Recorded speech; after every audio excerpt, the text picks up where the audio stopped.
maravillosa y muy nutritiva, artística e intelectualmente, y nosotros vamos a intentar estar a la altura.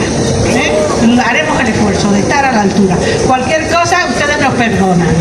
Bien, primero yo presento a Luis Eduardo, que es mi editor y que es muy conocido por todos aquí y por mucha gente aquí. Y dice: Luis Eduardo Henao Yepes es economista de profesión y librero de corazón. Fue fundador de la Librería Cultural Portobelo y actualmente se desempeña como editor jefe de Editorial Portobelo. Llegó de su Colombia natal en 1979 por 3 meses y ya lleva 47 años en Panamá, dedicado de tiempo completo al mundo de los libros. Durante 10 años fue gerente regional para Centroamérica y el Caribe de la editorial Brugueras de España. En su momento la editorial más grande de la lengua española, y tenía a su cargo más de 260 librerías.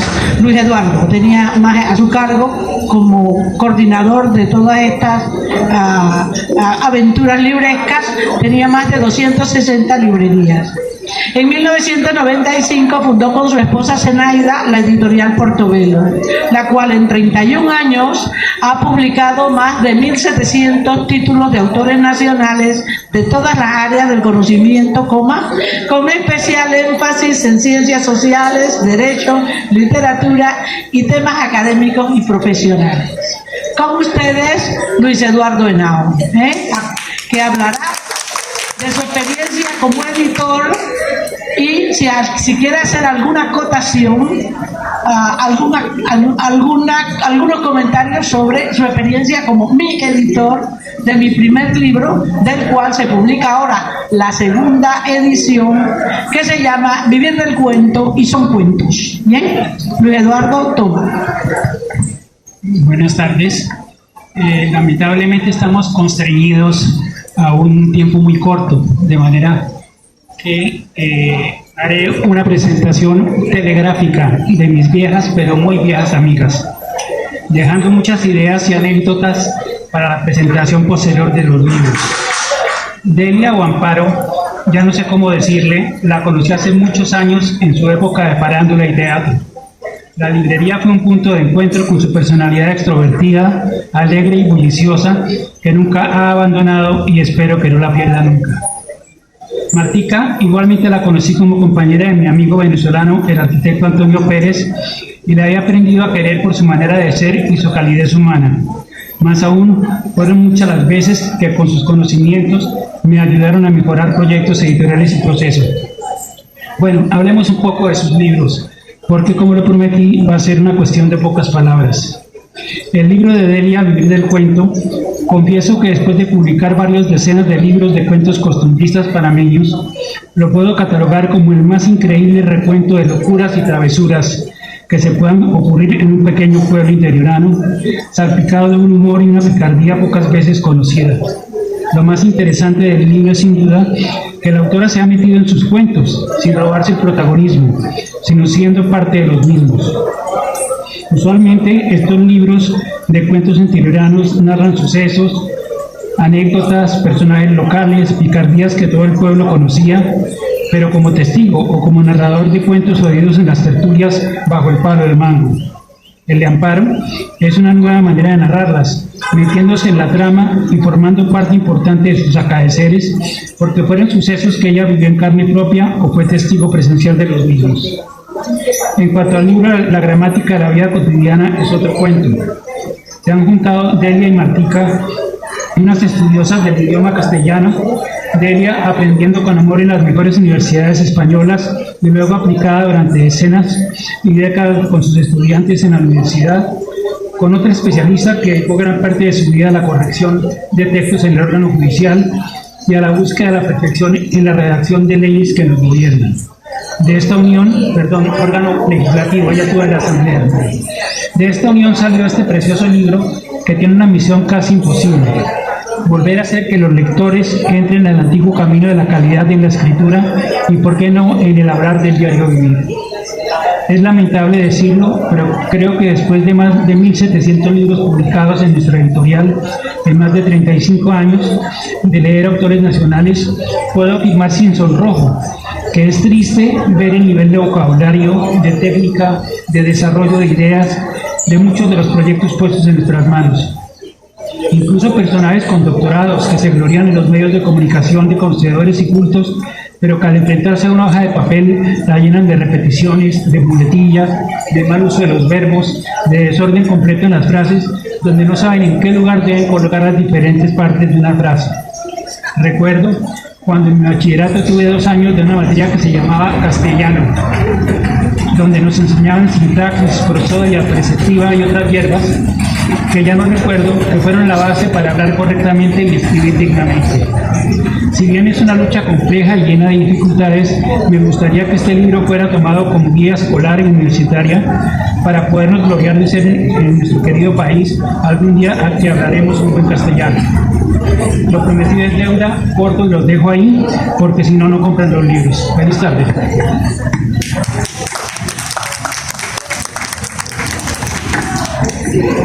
Buenas tardes. Agradezco su presencia esta tarde en el marco del tercer encuentro de escritores en Panamá. Y a Luis Eduardo, muchas gracias por su amable presentación. Me toca hablarles brevemente del libro La gramática de la vida cotidiana. Delia y yo fuimos compañeras de estudios en la Escuela de Español en varios cursos, especialmente en el de los cursos de gramática con la profesora Carmen de Perigón. Y allí nos tocó pues estudiar juntas, formar grupos de estudio, porque teníamos que de verdad empeñarnos mucho para salir adelante sin un texto, porque teníamos libros de referencia, lógico. La profesora Perigón nos daba libros de referencia, que era la gramática de Bello, en esa época el esbozo de la nueva gramática de la Real Academia, se llamaba así, el esbozo, que luego fue la nueva gramática de la Real Academia Española. Eso eran los libros de referencia, entre otros. Pero básicamente nosotros teníamos que tomar apuntes, copiar del tablero cuando ella hacía los esquemas analíticos, copiarlos lo mejor posible y luego estudiar. Hacíamos grupos de estudio para estudiar y tratar de salir bien en los exámenes, lo cual era un poco pues complicado. Y Delia, como profesora de español, muchos años en la universidad, preparó mucho material para sus estudiantes y en una ocasión me dijo, ¿por qué no preparamos un libro de gramática con este material? Y bueno, yo acepté la invitación y empezamos a trabajar. Ella tenía la información digitalizada, pero esa información hubo que leerla, seleccionar, ordenar, actualizar, complementarla, y se consideró necesario también incluir algunos talleres para que el libro fuera no solo un libro, sino también un libro de trabajo. Y las prácticas, se incluyeron pues cuadros de siglas que son muy necesarias para facilitar la comprensión. Este trabajo lo iniciamos a finales de 2022 y se culminó a principios de este año 2026. Fueron varios años de trabajo, considerando que también nosotros teníamos nuestras labores, cada una tenía sus labores y teníamos que ponernos un horario de trabajo, un calendario de trabajo que lo cumplimos con bastante rigidez para poder llevar adelante este proyecto. Y enfrentamos situaciones difíciles, sobre todo retos tecnológicos, desafíos tecnológicos que se solventaron finalmente. Aprendimos mucho en el proceso y esta ha sido una experiencia muy enriquecedora para ambas. Delia siempre comentaba que sus alumnos, cuando ella le comentaba que estaba haciendo el libro, y los alumnos le decían, y profesor, ¿y cuándo va a salir el libro? ¿Cuándo va a salir el libro? Bueno, ya el libro salió y tenemos una buena noticia de que ya incluso lo están aplicando en algunos colegios, lo están usando en algunos colegios. Así que entonces nosotros esperamos que este libro contribuya pues al dominio de los conceptos esenciales y que sea de mucha ayuda para los estudiantes de la Escuela de Español, para los profesores y para la persona que necesite o que le guste estos temas de gramática. Que ahora que estamos en esto con el libro, hemos visto que hay muchas personas interesadas en los temas referentes a la gramática. Eso es lo que tengo que decirle y aprovechar el tiempo porque es el enemigo de nosotros. Bueno, yo tengo que darle gracias a la vida y a todos los dioses, los dioses autóctonos y nativos, en la mitología griega, que aquí se ha mencionado muchas veces, a los cristianos, a los paganos, a todos, porque yo pude escribir este libro de gramática, que fue un libro que, como Marta ha dicho, nosotros sentíamos la falta cuando éramos estudiantes, ¿no? Y nos preguntábamos por qué no existía un libro como este, porque es un libro de ejemplos resueltos, y comienza como comienza la vida cotidiana. Buenos días, ¿ok? Oración unimembre nominal, carente totalmente de predicado, es solo una estructura de sujeto compuesta por un nombre y un adjetivo, ¿ok? Que es una de las estructuras sintácticas básicas de un sintagma nominal, que además se convierte en oración unimembre nominal, y que dice que yo les deseo a ustedes muy buenos días, ¿no?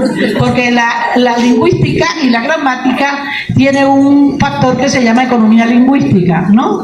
Y cuando nosotros decimos buenos días, realmente lo que estamos es apocopando una forma muy antigua, que es: os deseo a todos vosotros que tengáis muy buenos días, ¿no? Que podría ser una de las formas originales, ¿no?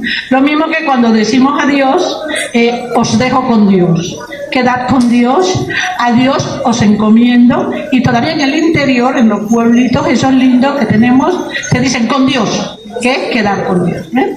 Bien, entonces desde esa primera oración, que es la que nosotros decimos en la mañana, hasta todo lo otro, ¿verdad? Como tocamos todos los palos, como dicen en España con el folclore, tocamos todos los palos, o sea, están todos los casos, todos los modificadores del sujeto, todos los modificadores del predicado, todos los tipos de complementos, y además escritos, explicados y esquematizados de manera que todo se pueda entender, porque esa fue una de nuestras propuestas, ¿no? Yo tuve la suerte de encontrar a la persona perfecta para hacer este trabajo, que era Marta Espino, que aportó una gran cantidad de información y sobre todo de corrección, porque ella en lo que trata de la corrección lingüística es auténticamente feroz. Sí, ustedes la ven así, con ese aspecto de mosquita muerta que parece ser que es inherente a ella y que le queda muy bien,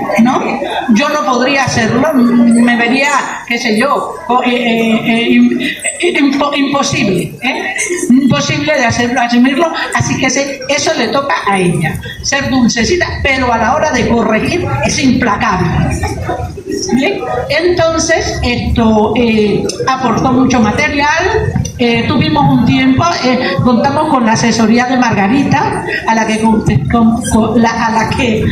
torturamos en varias ocasiones consultándole y todo eso. Bueno, Margarita, ya sabemos que hay una Margarita en el mundo y que es ella, es nuestra Margarita, ya lo sabemos, así que no tengo que dar más explicaciones, ¿no? Bien, y entonces dos anécdotas muy ilustrativas, ¿no? De lo bien que nos las pasamos haciendo este trabajo. Que no fue que sufrimos, porque también sufrimos, pero hubo momentos hermosísimos. Por ejemplo, cuando estábamos trabajando el tema de los modificadores del sujeto, del sustantivo núcleo del sujeto, y de pronto nos quedamos con la oración subordinada sustantiva, ¿verdad? Que bueno, todo está claramente explicado, no se me asusten que todo está claramente explicado allí, ¿no? Y Marta, estábamos haciendo lluvia de ideas, y Marta localiza el ejemplo ideal, perfecto, universal, y que en este momento en todas las lenguas del mundo hay millones de personas que están repitiendo, y es el atributo, ¿ok? Que es lo que menciona una característica. Se atribuye a alguien algo a característica, ¿no? Y el ejemplo maravilloso fue: el problema es que no tengo dinero. Porque como saben ustedes, hoy día lo que la gente quiere es plata para comprar lo que no necesita, pero allá, ¿no? Eso es lo que quieren, ¿no? Y entonces yo estaba muy entusiasmada, porque habíamos creado en la gramática de la vida cotidiana el ejemplo más universal que uno pueda imaginar, ¿no?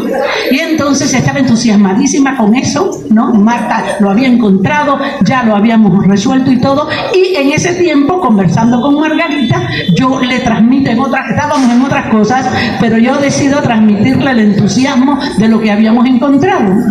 Y le digo a Margarita: ay, Margarita, mira que esto está maravilloso y nos va a quedar muy bien y no sé qué, y hemos encontrado un ejemplo maravilloso. Y le digo el ejemplo: el problema es que no tengo dinero. Y me dice Margarita: pero ¿cómo es posible que no vaya a haber dinero para un proyecto tan loable como este? Tiene que salir el dinero de algún lugar, hay que encontrarlo. Digo: no, ese es el ejemplo. ¿Viste lo genial que es ese ejemplo? ¿No? Y en ese momento, cuando encontramos ese ejemplo, yo me di cuenta de que Dios estaba con nosotros y que de ahí en adelante todo iba a salir muy bien, porque además de que nosotros necesitamos que este libro existiera en algún momento,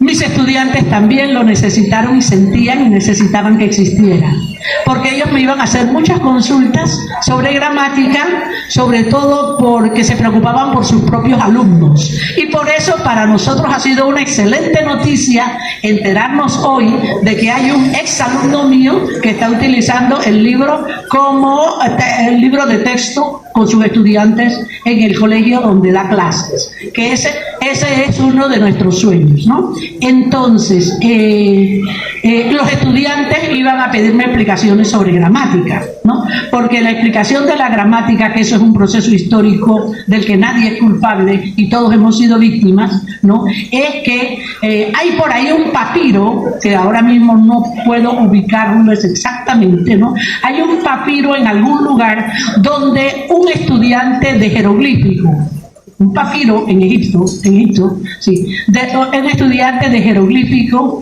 que explica las torturas a las que lo sometían sus maestros y sus profesores cuando se equivocaban escribiendo jeroglíficos, que eso debe ser una auténtica pesadilla y que frente a eso cualquier problema nuestro es nada, ¿no? Bien, entonces, bueno, porque los torturaban, o sea, los castigos eran espeluznantes, y el papiro está y cuenta todos los detalles. Bien, porque es que siempre se enseñó la escritura, el escribir, ¿no? Siempre se enseñó imitando a los grandes autores.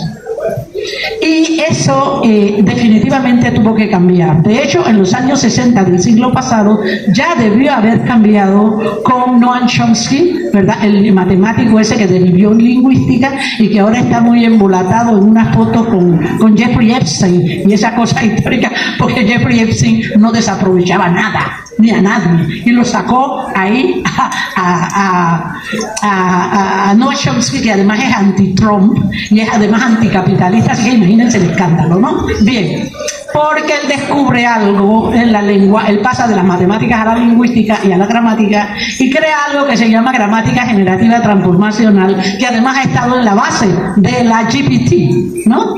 La generative, porque la IA es generativa, ¿eh? Y encontró ese principio de la generatividad donde primero ocurrió, que es en las lenguas humanas, ¿no? Y descubrió que nosotros hablamos con 5 tipos de estructuras, no importa cómo se escriban, no importa cómo suenen, son 5 estructuras que se repiten constantemente como piezas de Lego que nosotros utilizamos para construir nuestros textos, ¿no? Y entonces nuestro libro trae eso, o sea, los universales semánticos, ¿no? Que son los universales de significado, que son, como hablamos anteriormente, el sustantivo y el adjetivo, que son una unidad, y el verbo y el adverbio, que son la otra unidad, ¿verdad?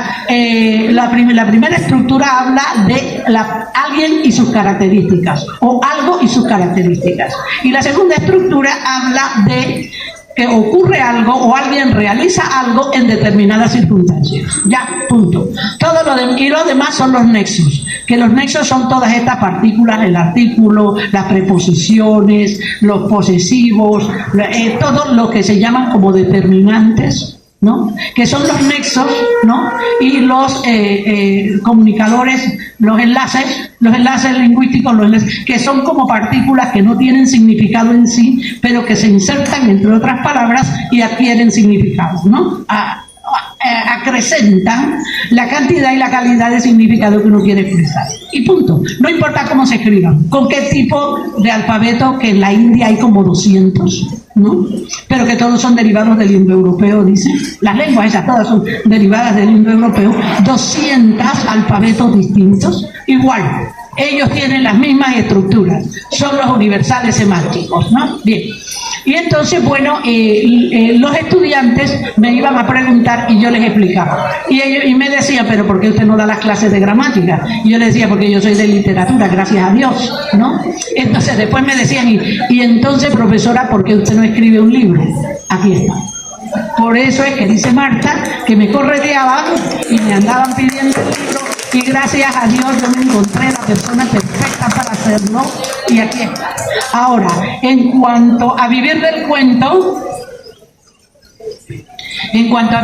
cuento, que es una, como dijo Luis Eduardo, es una rememoración de mi juventud y de mi infancia, y además una recreación del mundo en que yo me crié y del que soy, ¿no? Y donde aprendí a echar cuentos, porque yo soy chitreana, soy de Azuero, de donde vienen todos los cuenteros de este país, y los bochinchosos, sobre todo muchos bochinchosos, y en este momento debemos recordar que el espectáculo más fascinante de cómo se industrializa el bochinche y se convierte en plata es el carnaval de las tablas, y las tablas quedan en Azuero, son vecinos nuestros. Amparo Márquez, bueno, sí, es mi desdoblamiento que sale de un cuento que está aquí, que se llama Amparo, Amparo, y que como dice Luis Eduardo, en mi pueblo, en ese desdoblamiento, yo soy Amparito la terrible, Amparito la rebelde y Amparito la loca, porque a pesar de lo fuerte que es un pueblo como Chitré y como Azuero, nunca lograron dominarme, nunca lograron domesticarme. Y aquí estoy devolviéndoles esto y viene más de lo que ellos me dieron: la lengua y los cuentos.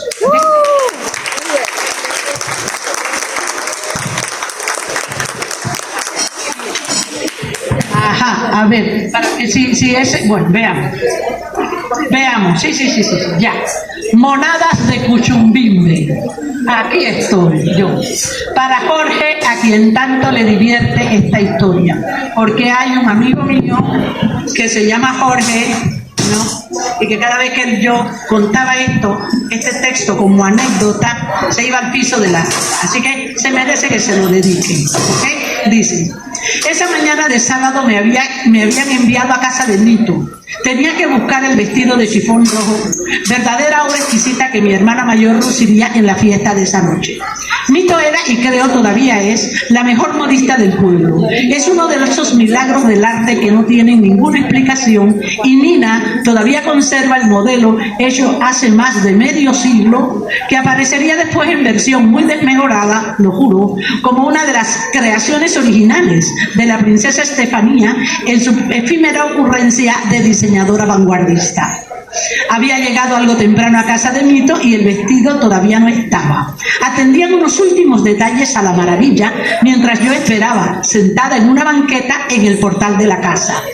Desde hacía algún tiempo venía observando detenidamente el árbol de ciruelas traqueadoras que había en el patio de enfrente. Parecían carbunclos, rojas, pulposas y tentadoras. El árbol estaba que se desgajaba del peso de las ciruelas, y ya había yo trepado de un salto para saborearlas a placer si no hubiese sido por el mono. El ciruelo y el mono que vivía en él pertenecían a Cuchumbimbe, el mejor electricista del pueblo y cuyos talentos han sido heredados por su hijo Poloco.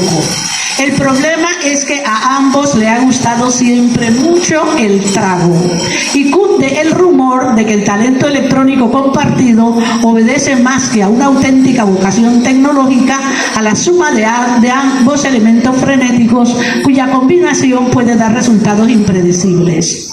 Kuchumbimbe, con su muy personal sentido del humor, había aposentado al mono como señor absoluto de aquellos portentos jugosos, para desgracia y pesar de los niños y niñas del pueblo, quienes estábamos advertidos que de no atentar contra las ciruelas del árbol de Kuchumbimbe, porque cada vez que pretendíamos acercarnos, el mono se ponía furioso. El asunto me parecía muy injusto, porque para aquel entonces ya debería yo tener el campeonato local, costumbre esta que no me ha abandonado hasta el día de hoy, de ser la más audaz trepadora de árboles y probadora de frutos de huerto del vecino o de la vecina. Mito y sus hermanos, que me conocían bien, insistían en las advertencias sobre el asunto del mono, pero la tentación era terrible. No recuerdo cómo, hipnotizada, fascinada por las ciruelas, me fui acercando al árbol estudiando cómo resolver el problema de llegar a las frutas sin tropezarme con el mono. Pero no había caso. La cadena del mono, diabólicamente calculada por Kuchumbimbe, le permitía controlar totalmente la situación. Y el mono era además atrevido, no creía en nadie. En cuanto veía que uno se aproximaba, gruñía y chillaba amenazante. Para ese tiempo yo era poco experta en el trato con monos. Él era menor que yo y desde la altura de mis 9 años, me parecía ridículo tenerle miedo a un animal 4 veces más pequeño. Después de esas circunstancias, respeto mucho a la gente pequeña. Por los alrededores del ciruelo encontré una vara algo corta que me parecía adecuada para intentar alcanzar alguna ciruela. Pero que va, el mono no daba tregua. Rama del árbol a la que me acercaba, rama a la que se mudaba intimidador. Y la vara era demasiado corta para acabar de reconclavar. El acercamiento al árbol, la tentación de las ciruelas, el desafío y el amor propio herido fueron caldeando la situación. En un principio se me ocurrió, ingenua yo, que si lograba apartar al mono con la vara, se haría a un lado y me dejaría espacio suficiente para alcanzar las ciruelas. Pero el mono no tenía nada de bien educado. En los primeros intentos se conformó con desviar la vara con la mano y quedarse en su sitio. Rápidamente perdí la paciencia y comencé a empujar al mono con la punta de la vara como si fuera una lanza. Y se armó. El mono, al sentirse agredido, tomó la vara por su extremo y aló de ella con todas sus fuerzas. La solución hubiera sido soltar la vara y dejársela, pero ya me había involucrado demasiado. ¿Y qué se creía ese mono? ¿Que era más fuerte que yo? No gané un tirón. El mono me arrastraba. Cada vez me acercaba más a su territorio y sin darme cuenta quedaba más y más a su alcance. Cuando estuve bien cerca, me vi perdida y solté la vara, pero ya era demasiado tarde. No tenía escapatoria. El mono terminó de arrancarme la vara y empezó a darme de palos con ella mientras yo intentaba huir inútilmente hacia algún lugar. Todavía me quedaba vergüenza y compostura para no gritar pidiendo ayuda, porque tenía esperanzas de escapar. Con su actitud natural, el mono saltó sobre mi cabeza y empezó a tirar de mis cabellos, pues ahora era él quien no quería dejarme escapar, hasta que aprendiera bien la lección. Trepado en la nuca, me mantenía sujeta con una mano y con la otra me daba golpes a mano abierta, tamborileando sobre mi cabeza. Hasta allí llegó el decoro y empecé a llorar y a gritar por auxilio. Como una exhalación, llegaron en mi rescate 2 hermanos de Mito, mozos de labranza, galanotes, fortachones, verdaderas masas de músculos. Entre los dos lograron reducir poco a poco al mono sin que la sangre llegara al río, pues ya nos amenazaba con morder. En cuanto a mí, como vejación extrema y manifestación última de que no quería soltar a su presa, agarró la falda de mi vestido y la desprendió totalmente, sometiéndome a la humillación postrera de empelotarme ante la carcajada general. Papi, el más guapo de los 2 hermanos, muy caballerescamente y para consolarme en la desdicha, me regaló un cartuchito con las ciruelas de la discordia, que yo saboreaba lloriqueante mientras Mito, por segunda vez en la vida de mi vestido, volvía a poner la falda en su sitio. Después, pasado el tiempo prudente, cuando mi madre censuraba mi gusto por los hombres, según ella, feos, Jean-Paul Belmondo y Ringo Starr, que decoraban mi habitación adolescente, yo le contestaba que de qué se extrañaba si el primero que me había desvestido era un mono.